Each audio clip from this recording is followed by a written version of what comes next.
हेरगिरी प्रकरणी अटक झालेली ज्योती मल्होत्रा पाकिस्तानच्या ISIच्या संपर्कात होती असा संशय. पाकिस्तानी व्हिसाच्या प्रयत्नात असणाऱ्यांवर असते ISIची नजर.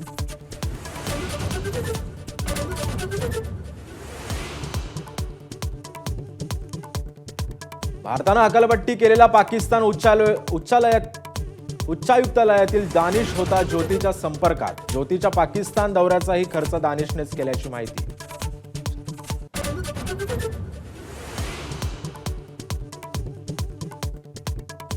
भारत पाकिस्तानमध्ये शस्त्रसंधी सुरूच राहणार. 12 मे रोजी ठरल्याप्रमाणे शस्त्रसंधी कायम. भारतीय लष्कराची निवेदन प्रसिद्ध करून माहिती.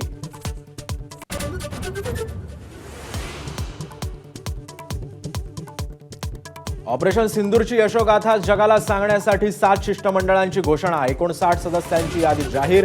51 खासदार, नेते आणि 8 राजदूतांचा समावेश.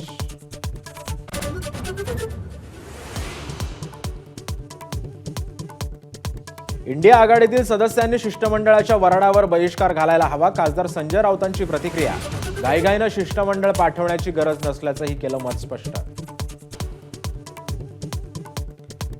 महाराष्ट्रासाठी दिल्लीतून गुड न्यूज. 7 खासदारांना संसद रत्न पुरस्कार. सुप्रिया सुळे, श्रीरंग बारणे, स्मिता वाघ, अरविंद सावंत, नरेश मस्के, वर्षा गायकवाड आणि मेधा कुलकर्णींचा समावेश.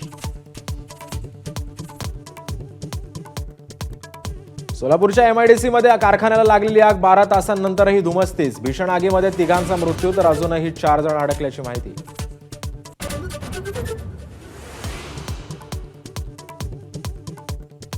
हैदराबादच्या गुलजार हाऊस जवळ भीषण आग. 17 जणांचा होरपळून मृत्यू तर 8 लहान मुलांचा समावेश. अग्निशमन दलाच्या 11 गाड्या आणि 10 अँब्युलन्स घटनास्थळी दाखल.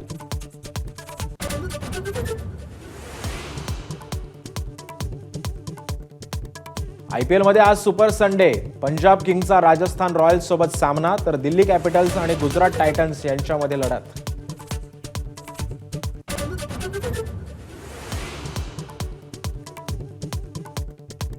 बुलढाण्यातील लोणारमधील प्राचीन दैत्यसुदन मंदिरामध्ये किरणोत्सव. भगवान विष्णूच्या चरणी सूर्यकिरणांचा अभिषेक. खगोल आणि वास्तुशास्त्राचा अनोखा संगम. ABP माझा, उघडा डोळे बघा नीट.